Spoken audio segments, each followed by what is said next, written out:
75 ವರ್ಷದಿಂದ ನೀವು ಬೀದಿಯಲ್ಲೇ ಬಿಟ್ಟಿದ್ದೀರಾ, ನಮ್ಮನ್ನ ಬೀದಿಯಲ್ಲೇ ಬಿಟ್ಟಿದ್ದೀರಾ, ರಸ್ತೆಯಲ್ಲಿ ಗುಡಿಗುಂಡಾರದಲ್ಲಿ ಬಿಟ್ಟಿದ್ದೀರಾ. ಹಾಗಾಗಿ ನಾವು ರಸ್ತೆಯಲ್ಲಿ ಮಲಗಿ ಇದು ಮಾಡೋದ್ರಲ್ಲಿ ನಮ್ಗೆ ಗೊತ್ತಲ್ಲ. ಮೀಸಲಾತಿಗೆ ಸಂಬಂಧಪಟ್ಟಂಗೆ ನಮ್ಮ ಹಿರಿಯರೆಲ್ಲ ಅದರ ಅಂಕಿಅಂಶಗಳು, ಸತ್ಯಾಸತ್ಯತೆಗಳು, ಆಳ ಅಗಲಗಳೆಲ್ಲ ಬಹಳ ಚೆನ್ನಾಗಿ ವಿವರಣೆ ಮಾಡ್ತಾರೆ.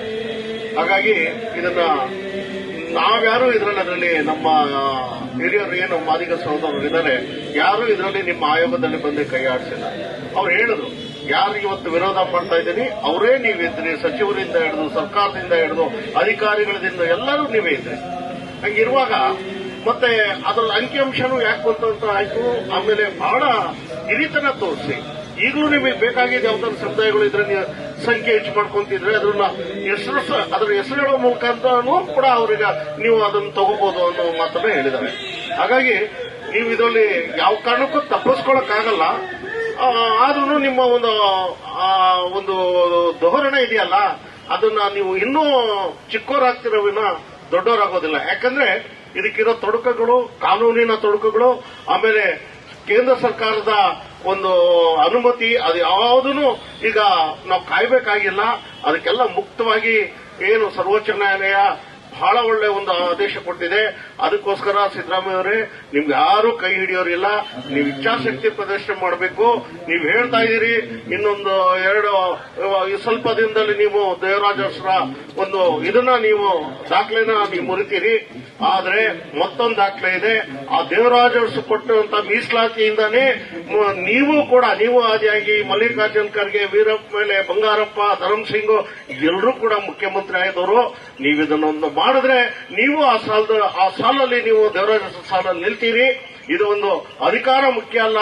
ನೀವು ಪದೇ ಪದೇ ಹೇಳ್ತೀರಿ ನಾವು ವಂಚಿತ ಸಮುದಾಯ, ಧ್ವನಿ ಇಲ್ಲದ ಸಮುದಾಯ ಪರ ಅಂತ. ಈಗ ನಮ್ಮ ಏನು ಇವರ ತಾಯಿ ಕರಡೋದಂತ ನಮ್ಮ ಮಾದಿಗ ಸಹೋದರರು ನಮ್ಮನ್ನ ಒಪ್ಕೊಂಡು ಅರೆ ಸಂವಿಧಾನಬದ್ಧವಾಗಿ ಸಂವಿಧಾನ ಮೀಸಲಾತಿ ಜಾರಿ ಆದಾಗಿಂದ ನಾವು ಇದೀವಲ್ರಿ. 101 ಜಾತಿಯಲ್ಲಿ 49 ಜಾತಿಗಳು ನಮ್ಮನ್ನ ಬೀದಿಯಲ್ಲಿ ಬಿಟ್ಟಿದ್ರಲ್ರಿ. ಯಾರೂ ಕೈ ಹಿಡಿದು ನಡೆಸಲಿಲ್ಲ. ಆ ಕೆಲಸವನ್ನು ನಮ್ಮ ಮಾದಿಗ ಸಮುದಾಯದವರು ಮಾಡ್ತಾ ಇದ್ದಾರೆ. 49 ಜಾತಿ ಸೇರಿ ನಾವು ಒಂದು 4 ಲಕ್ಷ ದಾಟಲ್ಲ ಕಣ್ರಿ. ಹಾಗಾಗಿ ನಮಗೆ ಬೇಕಾಗಿದೆ, ನೀವು ನಮ್ಮನ್ನು ಹಿರಿಯರು ಹೇಳಿದ್ದಾರೆ 16ಕ್ಕೆ ನೀವು ಇಚ್ಛಾಶಕ್ತಿ ಪ್ರದರ್ಶನ ಮಾಡಬೇಕು, ಅದನ್ನು ಅಂಗೀಕಾರ ಮಾಡಬೇಕು. ಆ ಆದೇಶ ಪ್ರತಿ ಸಿಕ್ಕ ಮೇಲೆ ನಾವು ಇಲ್ಲಿ ಹೋಗೋದು. ಮತ್ತೆ ನೀವು ಅವ್ರದ್ದು ಸುದೀರ್ಘ 35 ವರ್ಷದ ಹೋರಾಟ ಇದೆ. ನಮಗೆ ಇಲ್ಲೇ ನಾವು ಅಹೋರಾತ್ರಿ ಹೋರಾಟ ಮಾಡಕ್ಕೆ ನಮ್ಗೆ ಗೊತ್ತಲ್ಲ.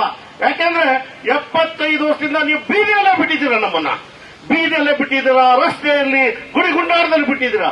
ಹಾಗಾಗಿ ನಾವು ರಸ್ತೆಯಲ್ಲಿ ಮಲಗಿ ಇದು ಮಾಡೋದ್ರಲ್ಲಿ ನಮ್ಗೇನು ಹೊಸ್ತಲ್ಲ. ಅದು ನಾವು ಕಾಡು ಹಣ್ಣು ಪಣ್ಣು ತಿನ್ಕೊಂಡು ನಾವು ಗೆಡ್ಡೆ ಗಿಡಿಸು ತಿನ್ಕೊಂಡು ಜೀವನ ಮಾಡಿದವರು. ದಯಮಾಡಿ ನಮ್ಮ ತಾಳ್ಮೆನೂ ಕಟ್ಟೆ ಹೊಡೆದು ಬಿಟ್ಟಿದೆ. ಯಾಕಂದ್ರೆ ಇವತ್ತು ನಮಗೆ ಕಾಡಲ್ಲೂ ಇರಕ್ ಬಿಡ್ಲಿಲ್ಲ, ಇತ್ಲಾಗ ನಾಡಲ್ಲೂ ಇರಕ್ ಬಿಡಿಲ್ಲ.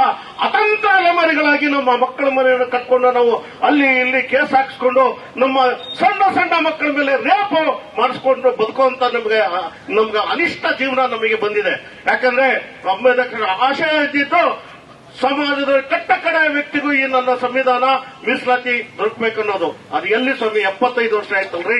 ಇವತ್ತು ನಾವು ನಮ್ಮ ಏನು ಮಾದಿಗ ಸಮುದಾಯದವರು ಏನು ಒಳ ಮೀಸಲಾತಿ ಹೋರಾಟ, ಅವ್ರಿಗೂ 75 ವರ್ಷದಿಂದ ರೋಸತ್ತು 35 ವರ್ಷದ ಕೆಳಗೆ ಹೋರಾಟನ ಎತ್ಕೊಂಡ್ರು. ಅವಾಗ ನಾವು ಸಂಘಟಿತರಾದ್ವಿ. ಕಾರಣ ಏನಂದ್ರೆ ನಮ್ಮ ಕಾಡು ಇಲ್ಲ ನಾಡು ಇಲ್ಲ ಅಂದಾಗ ಅತಂತ್ರವಾಗಿದ್ದಾಗ ಎಚ್ಚೆತ್ತ ಅಲೆಮಾರಿ ನಾಯಕರು ಸಂಘಟಿತರಾಗುವ ಟೈಮಲ್ಲಿ ನಾವು ಅವ್ರ ಜೊತೆ ಬಂದು ಅವರು ನಮ್ಮನ್ನು ಗುರುಸೋದ್ರು. ಯಾಕಂದ್ರೆ ನಾವು ಸಂಘಟಿತರಾಗಿ ನಾವು ಹೋರಾಟ ಮಾಡೋ ಕಾಲಕ್ಕೆ ಕರೆಕ್ಟ್ ಬನ್ನಿ ನಿಮಗೂ ಅನ್ಯಾಯ ಆಗಿದೆ ಅಂತೇಳಿ ಅವರು ಮಡಿಲಲ್ಲಿ ಹಾಕೊಂಡು ತಾಯಿ ತರ ನಮಗೆ ಪೋಷಣೆ ಮಾಡಿ ಇವತ್ತು ನಮಗೆ ಒಂದು ಏನೋ ನಮ್ಮ ಕಲ್ಲೋಗಿರೋ ತಟ್ಟೆಗಳು, ಅನ್ನದ ತಟ್ಟೆಗಳು ಎಲ್ಲೆಲ್ಲಿದಾವಂತ ಗೊತ್ತಿದ್ದು ಅದನ್ನು ಇಸ್ಕೊಡುವಂತ ನ್ಯಾಯಬದ್ಧವಾಗಿ ಸಂವಿಧಾನಬದ್ಧವಾಗಿ ಇಸ್ಕೊಡುವಂತ ಪ್ರಯತ್ನ ಮಾಡ್ತಾ ಇದ್ದಾರೆ. ಆ ತಟ್ಟೆಗಳನ್ನ ಮತ್ತೆ ನಮ್ಮ ಹಕ್ಕುಗಳನ್ನ, ನಮ್ಮ ವಿದ್ಯಾಭ್ಯಾಸ ಹೋಗಿ ಮಿಸ್ ಆಗಿರೋದು, ಉದ್ಯೋಗ ಮಿಸ್ ಆಗಿರೋದನ್ನು ಕೊಡಿಸ್ತಾ ಇದ್ದಾರೆ. ಹಾಗಾಗಿ ನಾನು ಅವರು ಬಹಳ ನಮ್ಮ ಅಲೆಮಾರಿ ಎಲ್ಲ ಸಂಘಟನೆಗಳು ನಾವು ಮಾದಿಗ ಸಮುದಾಯಕ್ಕೆ ಆಭಾರಿಗಳಾಗಿರ್ತೀವಿ. ನೀವು ದಯಮಾಡಿ ನಮ್ಮ ತಾಳ್ಮೆಯನ್ನ ನೀವು ಪರೀಕ್ಷೆ ಮಾಡಬೇಡಿ. 16ನೇ ತಾರೀಕು ಬಹಳ ನಿರೀಕ್ಷೆ ಇಟ್ಕೊಂಡಿದ್ದೀವಿ ಸಿದ್ದರಾಮಯ್ಯ ಅವರೇ.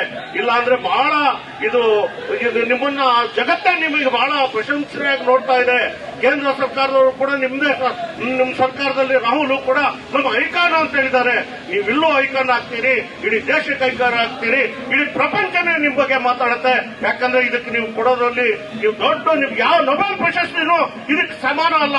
ಅಂತ ದೊಡ್ಡ ಒಂದು ತೀರ್ಮಾನ ನೀವು ತೆಗೆದುಕೊಳ್ತೀರಾ ಅಂತ ಹೇಳ್ತಾ ನನ್ನ ಎರಡು ಮಾತನ್ನ ನಾನು ಮುಗಿಸ್ತೀನಿ.